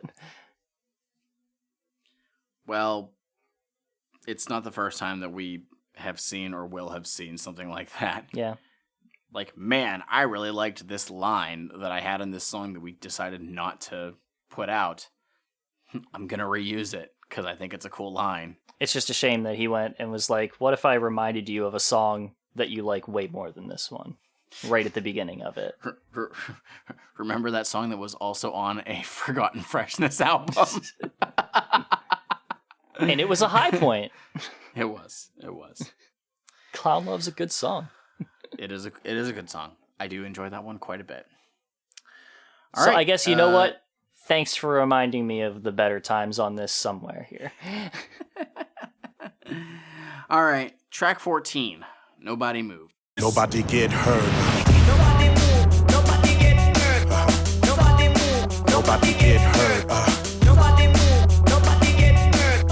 Nobody move, nobody get hurt. She waiting at the light, I got 8 seconds or less to decide. Am I finna walk or ride? I slide up and put the barrel to her neck and tell her scoop, bitch. I'm driving now, we in pursuit of your loot, bitch. I'm dirty, wicked for them bankrolls and bad hoes. See me lurking in the shadows, the shadows. Got something nickel-plated, heavy and loaded. Leave a hole in your face, but the back of your dome exploded. Nobody move, nobody get cut the fuck up and chopped down. We popping off rounds, fuck you. We ain't pulling over and it's stolen over. Knock, knock, who's there? It's some bullets coming over, Mac 10. Shaggy too dope and find a J with hearts full of wickedry. Bitch, fuck what you saying. I'm plugging one through your cranium for 2 in my pocket. It's like the rhythm of my world, dude. Can't shit stop it, nobody move. Nobody move, nobody Just feel the bass. Nobody move, nobody Don't make me bust your ass. Nobody get I'm hurt.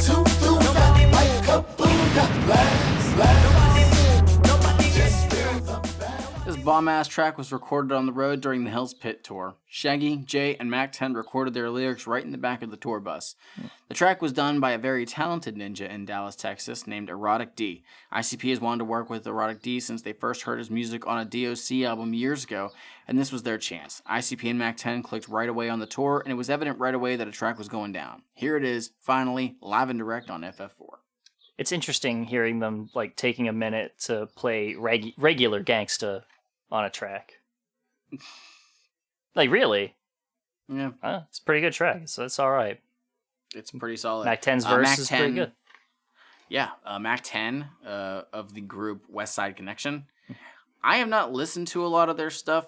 I am most familiar with their song Gangsta Nation, which also has Nate Dogg. It is classic. Go check it out if you've never heard it. It's incredible. That group also has Ice Cube in it, so another reason to go and check it out.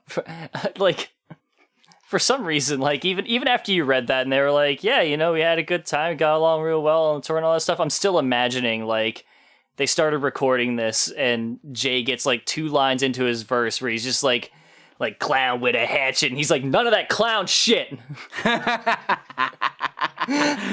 Jay's like, I'm sorry, man. Okay.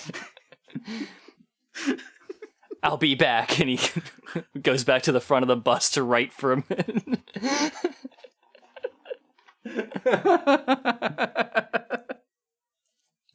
I don't know. And then Shaggy's just sitting there like he hears that and he's like, all right, I only got to scratch out like 3 things.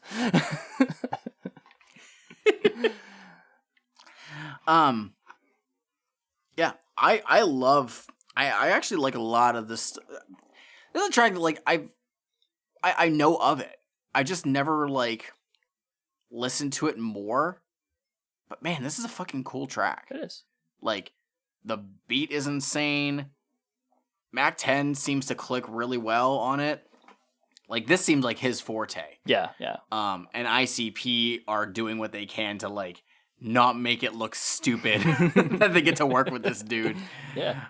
Which I like. I really like that about when ICP work with somebody that they obviously have a great deal of respect for within rap, because they're not trying to like make them look foolish, right? You know, for working with them. And they also want to kind of like step up their shit for it too. Like, unfortunately, we didn't get something spectacular out of like the Shaggy Show with Snoop Dogg or Bitches, where they had to, you know, go with what came out of that. Yeah. They did it, you know? They took the material and they rolled with it. You know? But like Dead End with Ice-T is a fucking good song with great verses by all 3 people, and none of them seem out of place. And I think that also happens here. But like I said, the fact that it seems like they did not want to do something that was going to make, you know, the person who's a guest on their track look foolish for doing so. Yeah. Really. Well, I mean, they were it was like a twofold thing where it's like not only the other person rapping on it, but also the producer who they were working with for it. It was like a whole different thing. Yeah. So it's cool. It goes to show, like, people give ICP a lot of shit, and I'll never call stop them jokes. Yeah, but they give them a lot of shit for, you know, the clowns and being a joke, when in reality ICP have a great deal of respect for rap music because they've listened to it their whole fucking lives. Yeah. So, you know, I really like that that's how they view this, and it's like an opportunity to make something very, very cool and make everybody involved look good. So I like that. They're jobbers.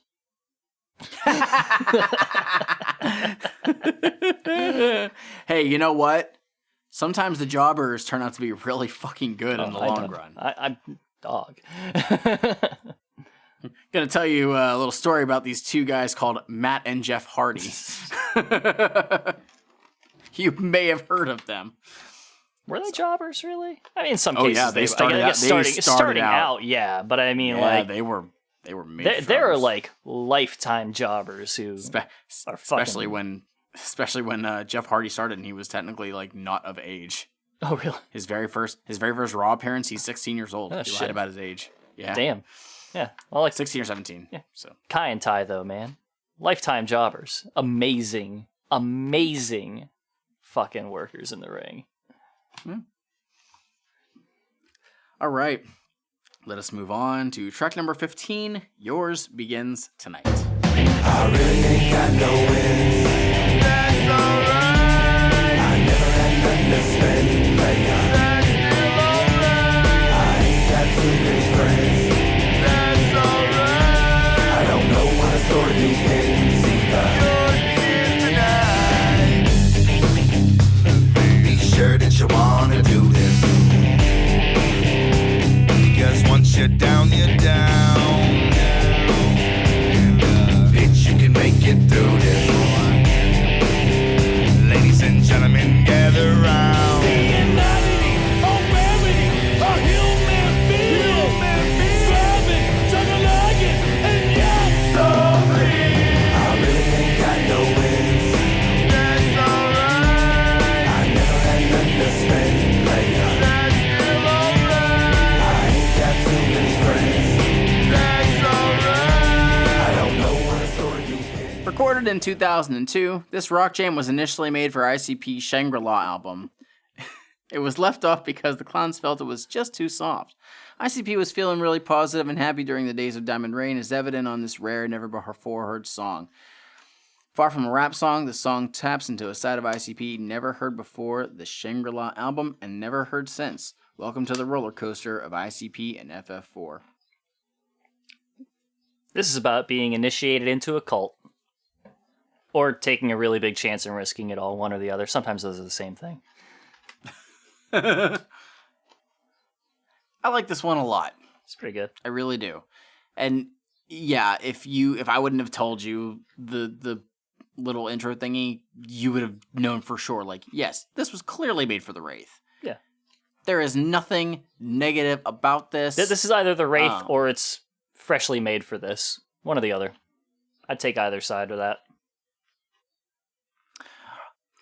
I would only argue against that in that the stuff that was made for this specifically didn't really have any of the rock stuff to it, because that was mostly just ICP. Right, but I mean, like, Mike P's still there. He's not fucking dead, is he? I don't know. I don't see anything else with Mike P on here. Oh, okay. I mean, we haven't announced that he left yet, so... That was my thing, is, like, yes, there were songs on here that featured Mike P, but I don't know if the stuff was actually done. Like, Feels So Right had Mike P on it, but that was the Hell's track Pit. that wasn't finished. Yeah. Right. But yeah, so I don't know if stuff wasn't, like, finalized by then. I don't know when Mike P left. But yeah, I really enjoy the song. I like the positive shit. I can't help it. Yeah. Right. Like, that is enjoyable to me. It's pleasant to my ear holes. And I like The Wraith a lot, so it's a good album. It makes sense that I would like this. And yeah, it's a bummer that this wasn't left on The Wraith itself, but I could honestly... I would have a much harder time trying to decide what would be removed from that to put this in its place than, Feel So Right with Manic Depressive. Well, let's see here. What do we have? The Staleness. No, the Staleness is so good. The Staleness is so fucking good. Staleness. It's gone. No, Bye. It's so good. Maybe Ain't Yo Business? I don't remember. I don't know. Well, Ain't Yo Business has supervillains on it as well. Yeah, we can cut that. I don't remember. It might have it on there. Maybe. I don't give a shit. I don't want to cut anything from The Wraith. That's so good. I do. Staleness. Ain't Your Business. I don't know. We'll have to go back to our Wraith episode and remember what it was we took off. That might be the only time that we've talked about going back to an episode, and I'd think about it. I probably won't do it, but I'll think about it. So yeah, I like Yours Begins Tonight. It's pretty happy. good. It's positive. Yeah. It's very inspiring. It feels good to belong in a cult. Yes, as all technicians do. Yeah. Track number 16, CPK's Mike, the other one, Mike E. Clark, but not Mike P. Mike E. Clark.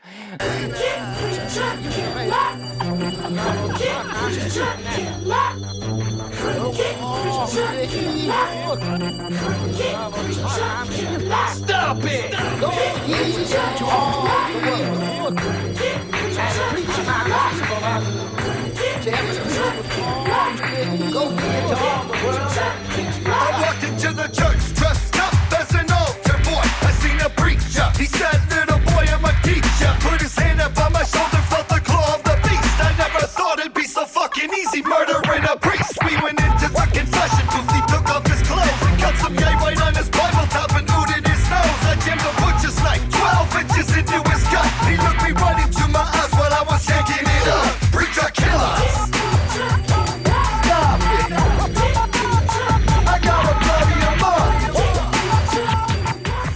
What? I thought so. You've been schooled. Mikey Clark comes extra wicked and correct, showing you what his styles sound like within the realm of Hell's Pit. Crooked Preacher Killers and Mikey Clark. Who in all of the underground who would have thunk it? Bitch, expect the unexpected from the Hatchet Boys. Always. Is this different than the original? So, that was my thing is, did this improve the original? And I don't know. I'm asking a completely different question. Did it change? It Because here's what I didn't do. I didn't go back and listen to the original. Neither did I. And do you want to try it real quick and find out? No, I don't. Okay. Because I care about this about as much as I cared about the original. You know, here's a remix that I don't think sucks worse than the original. I think it's just... I think they're both just kind of whatever. But you also just don't care about the original song. Yeah. So the Mike Spawn, the S.E. Clark did what he did.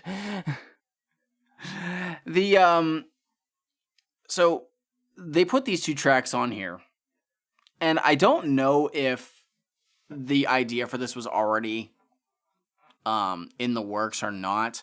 But in 2006, we do get a 2-disc release of the Wraith remix albums. I do have this on the list. So I don't know if these were just a precursor to them or if they put them on here because they were like, well, stuff has gotten pushed back, so we're going to pop these on here just so people have an idea of what's going on. Are they also on the remix albums? They are. Jesus Christ. So we obviously won't talk about them again then, as we tend to do with anything that shows up twice, unless there's something significantly different with it. But yeah, it's cool that we get them on here, if only because it shows that, hey, they're on good terms with Mikey Clark again, and they're working with him directly. Because remember, a lot of people were very, very disappointed that Mikey Clark left, and there's people who didn't care for the Wraith because they didn't like Mike P's style. But Mike P did what he could over the course of, 4 years or so with Psychopathic? He did good work. 4 or 5 years. So again, it is reassuring that we get to see that, yes, ICP and Mikey Clark were destined by fate to come back together again. So, unfortunately, the 2 tracks they showed us were just ones that, again, don't really care about CPKs too much, didn't care for it much on Hell's Pit in the first place. Yeah. And Homies is such a drastic difference. While I don't hate the song, it has nothing on the original. Bad. And unfortunately, that's what we have to stick with. It's awful. It's sad. But you know what's not awful? At 3:01. That's so final skit on this album. God. Since you skipped one of them. Doing my quick math here. It's too long of a skit. Hurry up, Richard! He's gone! Help me! Try to untie my hands! Rats, Julie, I'm trying to help myself. Help! Help! Somebody, anybody, help! Hey, quit screaming, bitch! What are you doing with These the are the podcast classic, like this? classic, I don't even know why I'm with him! unskippable outros that Mike is known for loving on ICP albums. What do you say you and me finish the ride together? Only if I can suck on your balls. Sure, you can kiss my ass too if you like. Sounds good. Well, yeah, I know it does, bitch, cause I run shit. God! Track 17, Swallow This Nut. Aloha ho, Big Joe on the intro. My dick in your mouth, it's that simple. I'm Bonnet J with a gang of dick. For you and them rabbits that you hanging with. My clown paint glows in the dark, don't be scared. And if something starts tickling your ass, it's my beard, bitch. I'm freaky, you need to be slobbing me down and swallow me up. Chinaman, follow me up. Ripping hoes from state to state, dick in her mouth, nuts on her face. Daddy Longstroke try to kill her tonsils, cause I love the way she choked on my Johnson. Sucks this dick like you do a Slurpee, and the sounds you make me more horny. So swallow this nut, cause you love the taste, and if you don't, it'll be on your face. She sex, don't spit it out. She call it, keep it in your mind. All in the face, make a real juggalo. Won't say it's great, we all She sex, don't spit it out. She call it, keep it in your mind. All in the face, make a real juggalo. Won't say it's great. Another megaton bomb that was constructed just for FF4's Freshness in September of 2005. ICP recruited a few Juggalo favorite legendary MCs for this fresh song about hoes. Fritz the Cat provided the incredibly dope-ass track. MC Breed and Fish and Grits threw the hook down. Songs about bitches and hoes are always fresh, especially coming from this crew of ninjas. So yeah, this track features Fresh Kid Ice, Fish and Grits, MC Breed, and Vanilla Ice. Yeah. So, okay, does Breed have a verse on this? Yes. Okay, I thought so. He is after the first because chorus. when I listened to this, and while I was taking my notes, I said to myself, this is not an ICP song that is featuring MC Breed.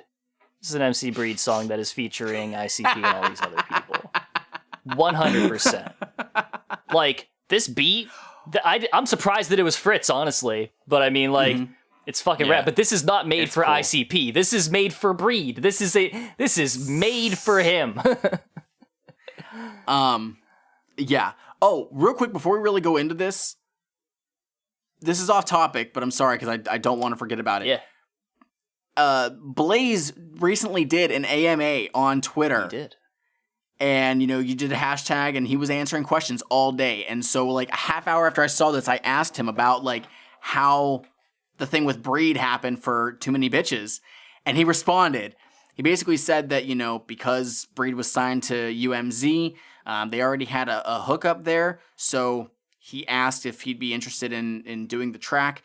Because Blaze already had the chorus and things down, and Breed loved it, so he just wanted to do it himself and also lace it up with more stuff to it.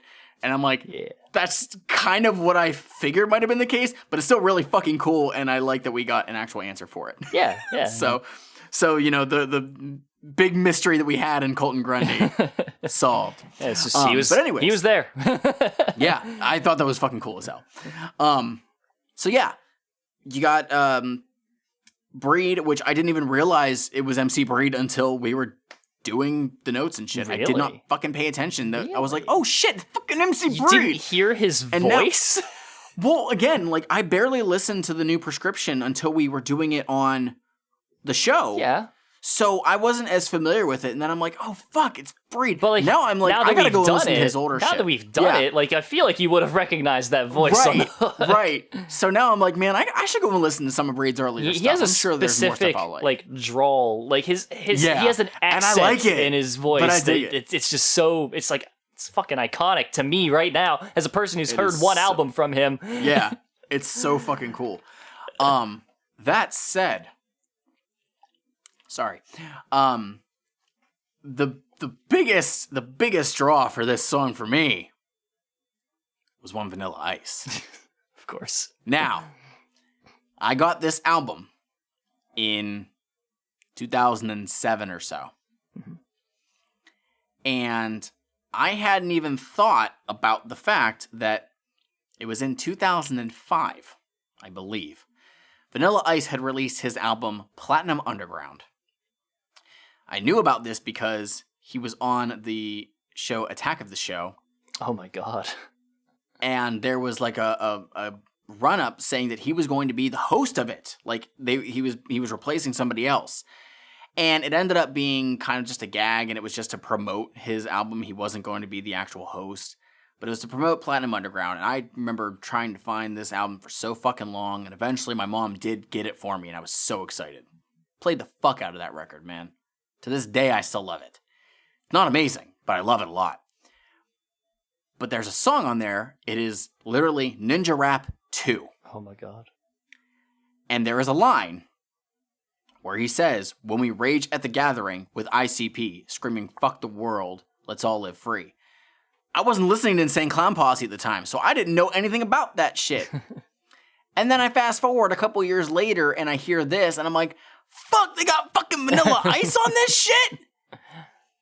And the first half of his verse is a direct rip from his song Hooked, way back on his debut album To the Extreme. Oh my god. Which I played the fuck of whenever I was younger. Of course.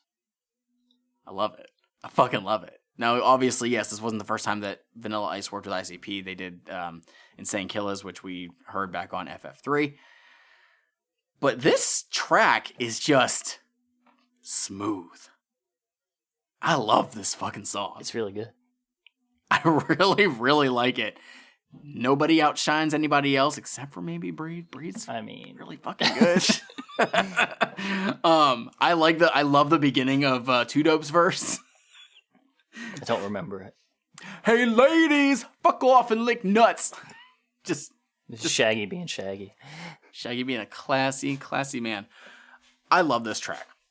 It's good. It's really good. I got nothing. Might be out of what we've covered on this show, might be one of my favorite Posse cuts. Straight up. Does it beat Ninjas in Action? No. Nothing's gonna beat Ninjas in possible. Action. We're never going to find a track that does that. If we do, we will have to have a proper eulogy for Ninjas in Action, but I don't think it's ever going to happen. Our eulogy will just be a 24-hour stream where we have it playing constantly. I'm okay with that. I'll finally be able to memorize more of the verses. Gotta get Legs Diamond's second verse down.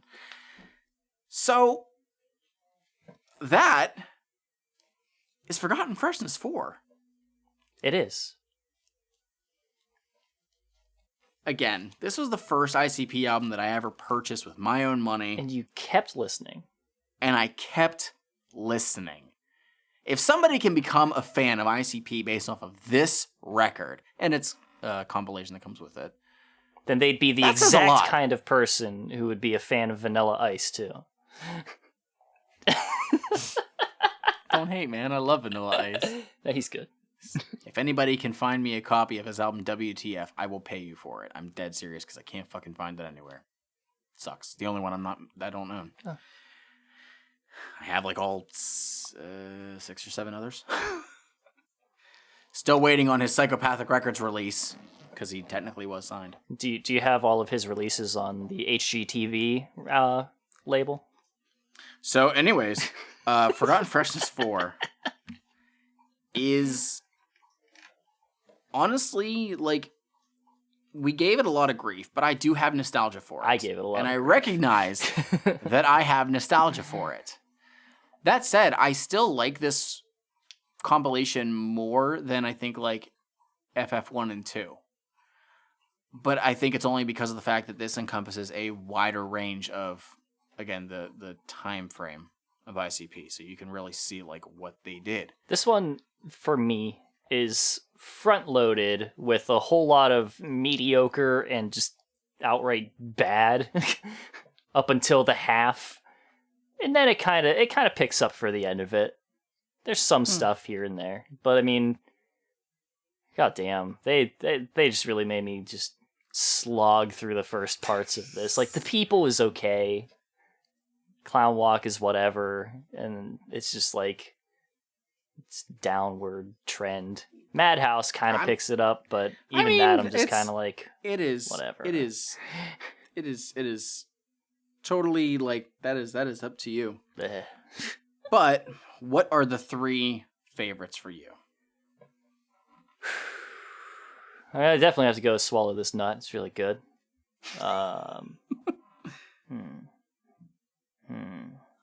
Bodies Fly. I could do Bodies Fly.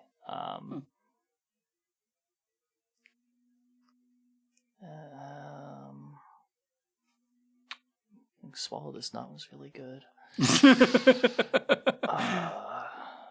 There's also Bodies Fly. That was a good one. I don't know. Did I care about this song? Come here, man. Were you a good song? You know they're laughing at you, man. Come down and that was a good part. I guess if you can't beat him, John, I can go with that. Maybe Nobody Move. It's hard to tell. Mm-hmm. I would go with Swallow This Nut as well. Uh-huh. But what song? I think I'm going to go a slightly different direction. I think I'm going to go with If I Was King. And It's either the people or if you can't beat them, join them. Now, for the sake of having something different, I'll go with the people. But if you can't beat them, join them would be a really close runner-up. What are we cutting? I would get rid of Forgotten Freshness Volume 4. I'm getting rid of Stale. Fuck that song. Like, I was like, man, I really don't like CPKs that much, like even the original one. But man, I fucking hate Stale. I really can't stand that fucking song. Get rid of Dear ICP or Panties or Wicked Rapper's Light, Stale. I don't care. All right. Well, that was FF4. Next episode, we are going to talk about the Hallowicked compilation that was packaged with this. Yes. It is 13 songs. However, we have already talked about 8 of them. We have talked about quite a few Hallowickeds. Well, we talked about 7 of them. Yeah. There's an intro track. Well, yeah. I don't know if there's anything special about it, so we'll probably hear that. But as you guys know, we don't talk about tracks that we've already discussed. So we might briefly be like, oh yeah, we talked about this on blank episode. So if you see any of those ones that are coming up that we may have already talked about, go back to those episodes and check them out. Most of them are on Forgotten Freshnesses. Yeah, seriously. I think the only one that might have been something different was one track was on Psychopathics from Outer Space, and the other was on the Pendulum. So, I forgot about the Pendulum. So next episode should be a fairly short one of us only talking about 5 or 6 songs. We will see. So yeah, thank you as always for listening to us rant about this stuff. This is a nice having you. Yeah, we really appreciate it. And you can let us know what you think about this episode and any other episodes that that you've listened to. You can hit us up on our various social medias, like our Facebook, Juggalo Judgment, our Twitter at Juggalo Judgment, our Instagram at Juggalo Judgment. You can send an email to juggalojudgment@gmail.com. You can hit us up on our personal pages. My Twitter is at MikeSpawnSEJ. At Schmeev. And you can hit me up on my personal Instagram at StraightEdgeJuggalo. I respond pretty well, honestly. So go ahead and hit us up. Go ahead and leave reviews wherever you listen to your podcasts. Tell us that we're garbage. Do it. Because that's apparently what people like doing on there. We don't get that much of that, actually. Go ahead, leave us a review. Leave us a 5-star review, but also tell us a better podcast than us. Just to recommend to the people who don't like preachy podcasts. Go have... And ask ICP directly who they should go to. Tag us and all the other Juggalo podcasts and ICP when you're complaining about us. Yes. So you're tagging us, you're tagging Dim Carnival, you're tagging... Get the Jekyll Buddies in there. And Jekyll Buddies. Yeah, so just let all of us know that we're not good, and we'll try and recommend you. Hey, you know what? Go to Murder Mayhem Show. They do a Juggalo podcast, and go to Beneath the Dirt. But guess what? Beneath the Dirt, he bitches about why we haven't gotten our stuff yet, same as I do. So you might not like him. Hit up Twisted History, who we are feuding with forever. Well, Mike is. I'm we're cool not. with them. I'm not feuding with him. I love him. He's my homie. But for real, go have a listen. As I brought up at the beginning, I'm just gonna throw a reminder in there. What is a Juggalo podcast? Go check out the one that I was on and the one that maybe Mike has been on by the time that this episode's released. It would have dropped on. If you're looking for that episode specifically, it came out on February 12th. Yes. So go ahead and check that out. Yeah. Yeah. It was. It was up last night. That's right. I forgot. He uploaded it really, really weird times. He just kind of throws it up whenever he feels like. You know what? Rock on. Fair enough. So yeah, go have a listen to that. Go listen to Dim Carnival and all them other people that we mentioned in there. Whatever. Show love. There's a whole lot of shit out there to listen to. There really is, which is why I get too nervous and I never listen to anything. It's true. Choice paralysis. It's hard. It really is. You have no fucking idea. So. But with all that, there's only one thing left to do. What's that? Finish your Fago.